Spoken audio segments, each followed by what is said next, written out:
No? No hat? All right, I'm recording now. I don't want the professor to think we're like taking this as a joke. Or not. I feel like he's already frustrated with our group because we sent him like 8 million emails. All right. Okay, are you ready? It's recording, yeah. You guys are good.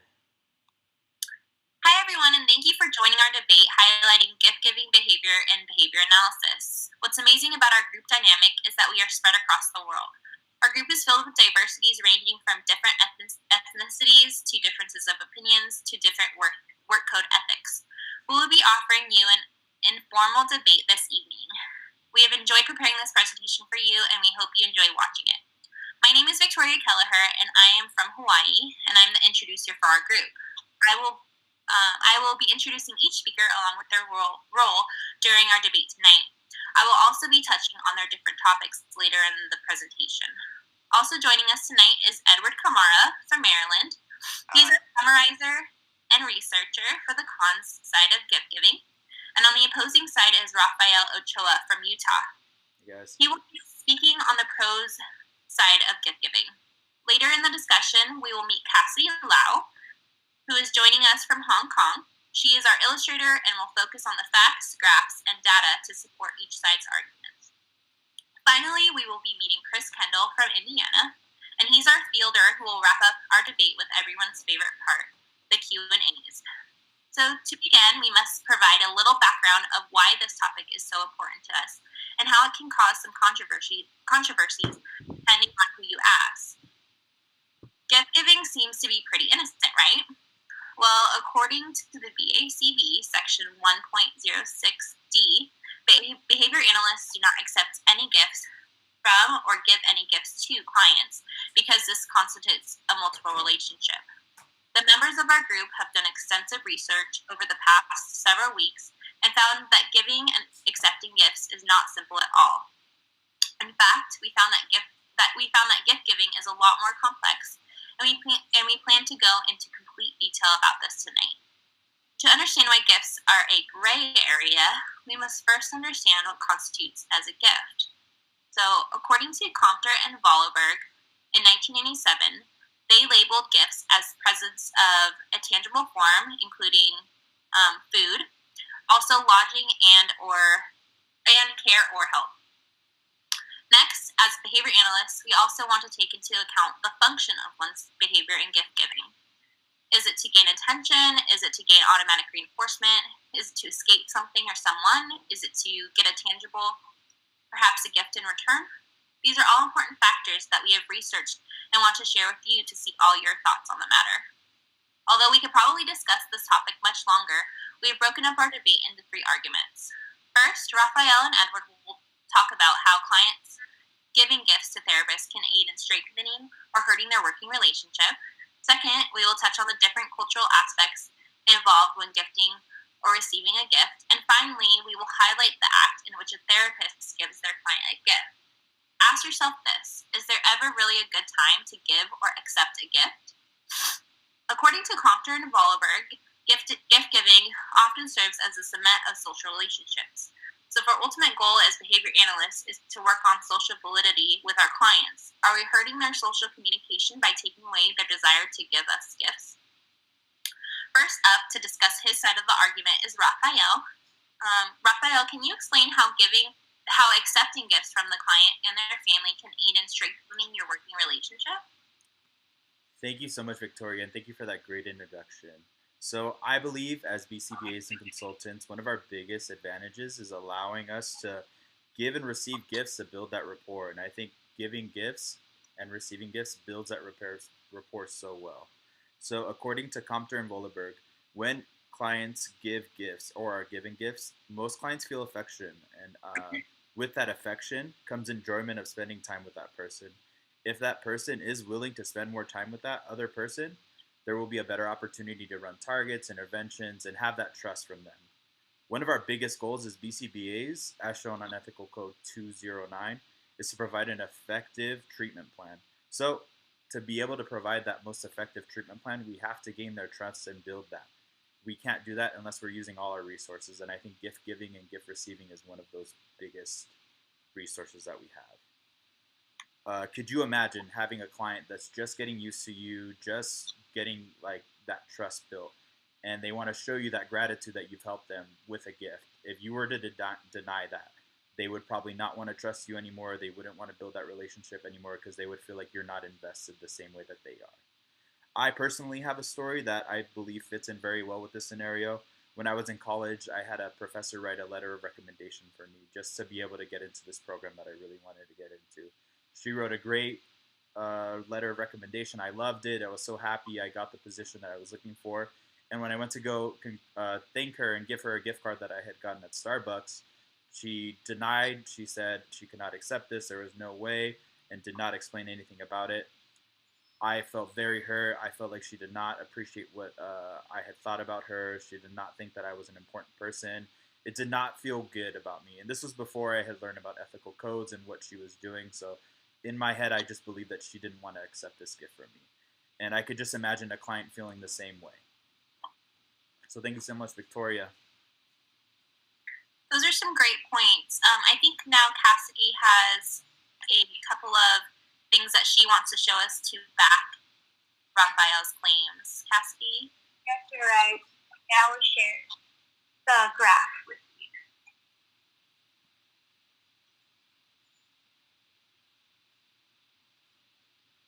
So this table, to back up Raphael's points about instead of filling applications, this table was retrieved from the article by Compter and Rollerberg, 1997. The results show that feelings of affections are reported more than feelings of obligation for all categories of gift recipients. That's perfect. Thank you for sharing that, Raphael and Cassidy. Edward, can you provide some reasons and statements how Raphael may be wrong in his findings? Thank you for such a great introduction, Victoria. And yes, it is true that giving and accepting gifts can help clients build relationships, as pointed out by the pro side. However, this form of shared experience, according to Zurd, in an article that they wrote in 2017, highlighted the fact that accepting even small gifts from client has been viewed as a potential first step on a slippery slope towards sexual and other form of exploitative relationships. The pro side also mentioned Comter and Goldberger, saying that it might be accurate in expressing that a client might feel affectionate from giving a gift instead of feeling obligated to reciprocate the gift. However, once again, according to the research done by Zura in 2017, they pointed out that in some instances, a client's gift giving can be an attempt to influence or manipulate the therapist in an effort to buy love or to gain favor. So we have to keep that into consideration as part of, they might feel like it's an affectionate way for them to share how they're feeling, but at the same time, it also might be them trying to buy love or gain favor. Great point, Raphael, as far as how you felt based on what your teacher rejecting your gift. It's also true that rejecting the gift might come up as rude and inconsiderate, as expressed by the example given by the pro side. However, as behavior analysts, we should outline the reasons for not accepting gifts before being offered the gift. It is our responsibility to educate our clients on the risks associated with accepting and giving gifts. Risks such as dual relationship and behavior analysts feeling obligated to return the gifts. Back to you, Victoria. Those are some great points. Cassidy, do you have anything to add to the discussion to back up Edward's claims? Yes, I do. I have a research to back up both of them. Oh, perfect.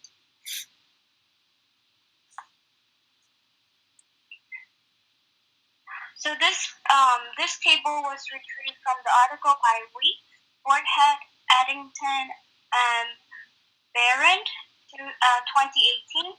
They conducted an online survey on the practice of accepting gifts among behavior analysts. It supported both sides of their argument.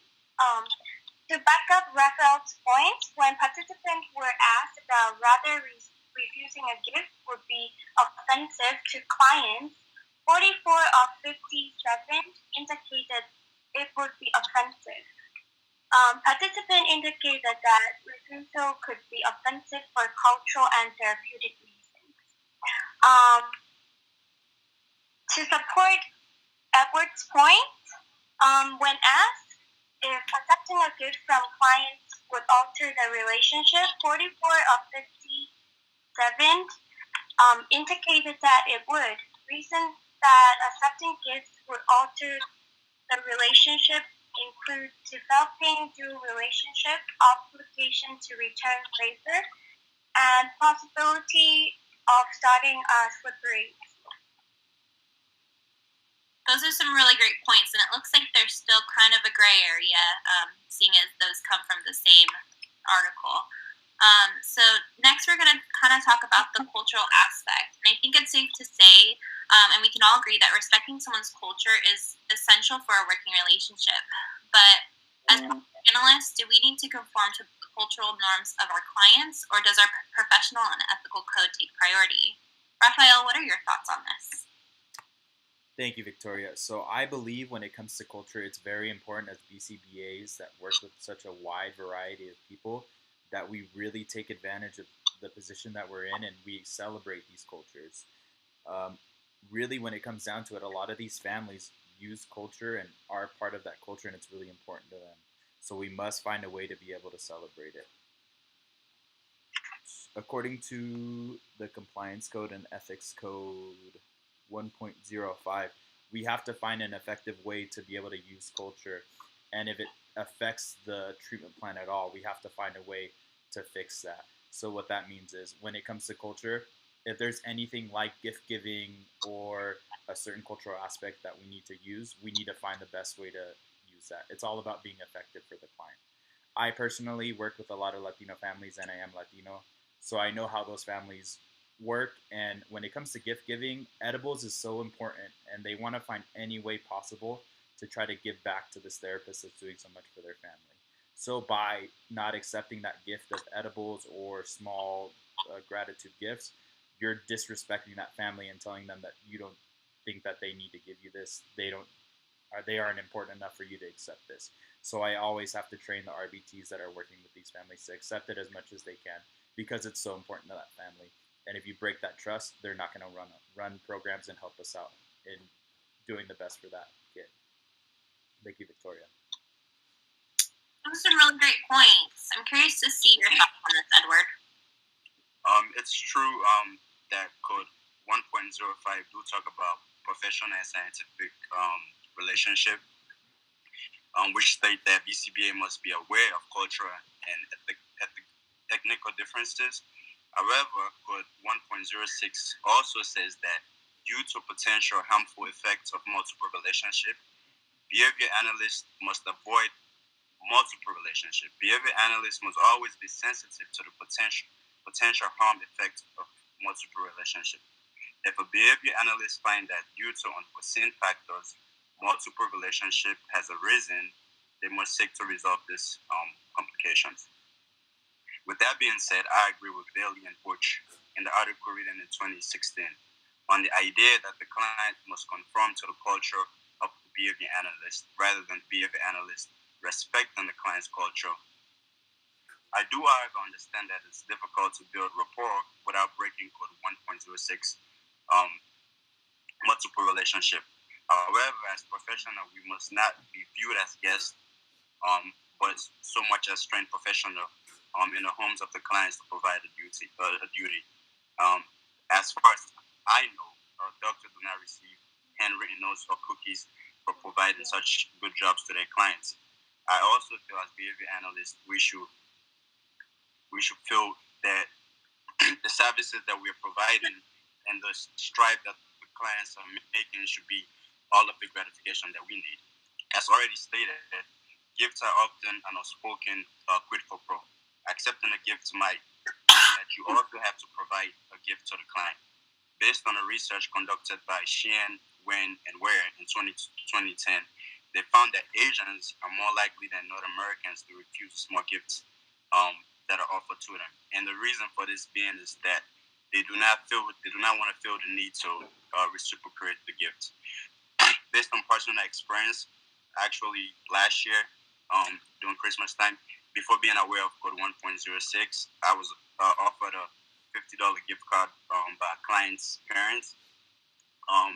Even without being aware of 1.06, I felt the need to do something back for the client. So what I did was I used half of the money and put like a card for them and give it to the client. So without even being aware of all of these codes, I did feel the need to return the favor. Back to you, Victoria. Thank you for those great points, Edward, and thank you for sharing your personal experiences to back up your claim. Cassidy, do you have anything to add to help Edward persuade us? Yes.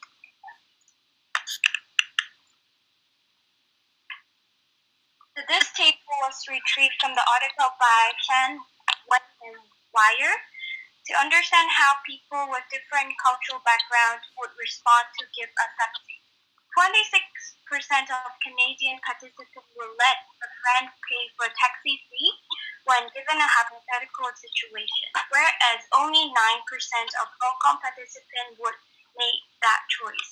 The percentage of insist on paying one's own fee for Hong Kong participant was much higher than Canadian participant, 91% versus 59%. The next table here show that actually they replicated the experiment using different scenarios to provide more evidence on the cultural differences in response to gift accepting. The results again show that Hong Kong participants were less willing to taste the free soup than Canadian participants. Also, Hong Kong participants anticipated feeling more indebted than Canadian participants, and they were less appreciative of the gifts. Lastly, they conducted another experiment on how the relationship with the gift giver would affect people's reactions on gift accepting. Both Hong Kong and Canadian participants reported feeling more uncomfortable to receive gifts from a casual acquaintance than receive it from a close friend. However, as you can see, Hong Kong participants were significantly less willing to accept gifts from a casual acquaintance than from a close friend. The mean of willingness to accept gifts from acquaintances is 3.76 versus 4.88. This difference was not as apparent among Canadian participants.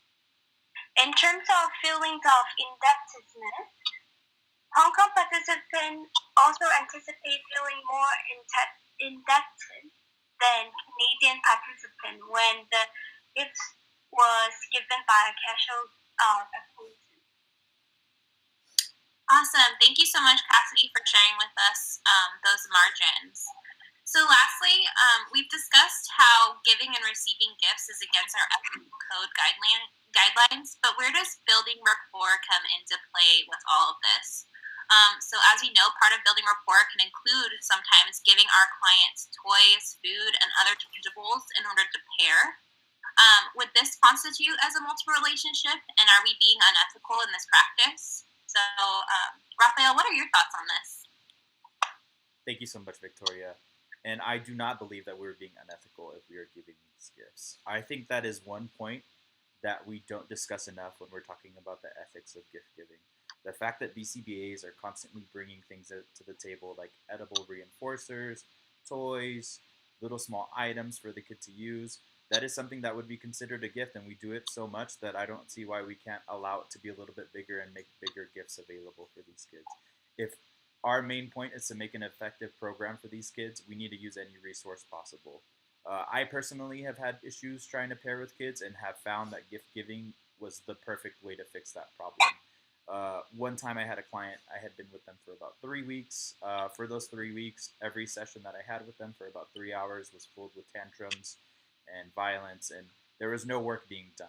So instead of not being effective and trying every other mean, I decided to ask the parents if there was anything that that client really likes. It turned out that he loved McDonald's French fries.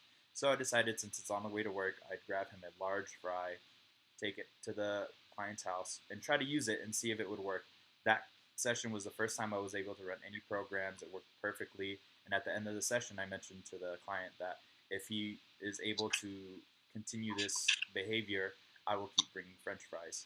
It worked perfectly for about 3 weeks. We started fading that French fry out.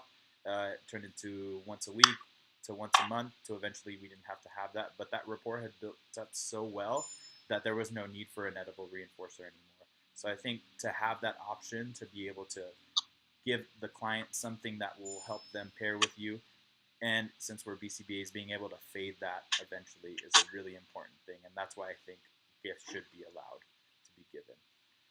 Blanco 2012 has a really good point that says that they surveyed a couple BCBAs and told them how they were able to pair, and a lot of them said edibles was a great way to build and strengthen those relationships.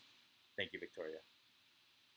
I love your take on that, Raphael, and you made some really great points. Edward, how can you add to this discussion?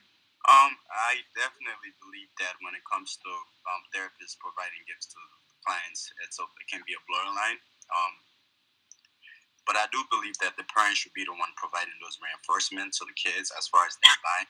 So in your example, Raphael, you spoke on how you had or felt the need to buy the clients the fries in order for you to have a productive therapy session. But I also believe that in that particular example that you gave, the parents could have been the one buying the fries and giving it to you so you can be the reinforcer, the fun person providing that gift to the client. So you did not necessarily need to buy the gift for the clients. I also believe that as far as tangible items, they can be bought from by the company. It doesn't necessarily have to be bought by the therapist. So the company can buy the tangible items, and those tangible items must be implemented during sessions as a reinforcer for the client. And the client should not have access to those materials when the therapist is not there. So, for example, on my company, how we do is when you come in from the first day, you have a box of reinforcers of most of the things that we think the clients like, and we have a lock and key to it. And when we're not present, the client doesn't have access to that material. Only when we're there. So it's serves as, yeah, you're still pairing with the clients, but it's within the session. It's not necessarily just buying it for them to do stuff, but it's part of the program that we're running. All right, back to you, Victoria. Thank you guys both for all of this information. I think that we have some really solid points on both sides. At this time, I'd like to open up the debate to Chris to introduce our questions and answer section of our debate. Hey, Victoria, thank you for opening it up to my side. My first question is to Raphael. Raphael, can you answer an example of when a therapist should make an exception for receiving a gift? Thank you so much, Chris. Yeah, so it does come to mind that an article by Stein states that generally therapists should not accept gifts, but there's always an exception, and one of those exceptions is the gift is given by the client. We don't want to destroy that relationship and that client's self-worth, so we should accept any gift that's given by the client if it's going to affect their self-worth. So I think it's really important to know that these clients are really putting a lot and investing a lot into us. We're in their lives a lot. So I think if there's ever a time that we feel that these clients are trying to reach out and show us that they care, we should accept those gifts. Well, I appreciate that, Raphael. Thank you very much. My next question is to Edward. Edward, in the instance of the scenario, which is inevitable, being presented a gift, is there a proper way to decline the family or client of the presented gift? Yes, certainly there's a proper way for you to do that, and definitely you can look at it from the perspective of being sympathetic and explain to the client that I do appreciate the gift. However, based on our professional ethical code, which is what we're guided by, we have this code as a way to ensure that we're doing the right practice for our clients. So even though it might come off as we're being inconsiderate to them, in the long run, it's for the betterment of them. So definitely we can explain that based on our ethical code, we cannot accept the gift. However, we do appreciate the fact that they thought about us and felt the need to offer us a gift. Okay. Well, I appreciate that, Edward, and I believe our introducer, Victoria, has a question she would like to ask me. Yes, I do, Chris. Thank you so much for bringing that up. I actually happen to know that you are our RBT that currently works in the clinical setting. So I know in our debate we've talked a lot about the client and therapist relationship and giving and receiving gifts there. So what would you say your personal opinions are when providing behavior analytical services in the clinical setting? Do you think it's okay for a parent to gift toys or other things to a clinic in order to benefit the overall clinic and the kids? So, for example, they wouldn't necessarily be giving the therapist a gift, but they'd be gifting the clinic overall a gift. And does this constitute a multiple relationship if it's specifically being used for our clients' programs? Well, I appreciate that question, Victoria. I think if the parent gave it to one client particularly, or their kid that was a client particularly, it would be a dual relationship. But I work in a clinical setting, and we have a parent that donates regularly, and I feel that's what it is, a donation, not a gift. And those toys or trampolines or gifts that are presented benefit all the clients in the clinic, not just one client. Perfect. I love that you were able to kind of give us an insight on your personal opinion, being that you are in the clinical setting. So that concludes our debate tonight. I think both sides made some pretty excellent points, and we thank you so much for joining us today to discuss the ethical implications of giving and receiving gifts. We hope that you are able to gain some great understanding, and we'd love to hear your thoughts on this and can't wait to see all your differences of views and opinions. We'll see you later. Bye. See you guys. Toodles.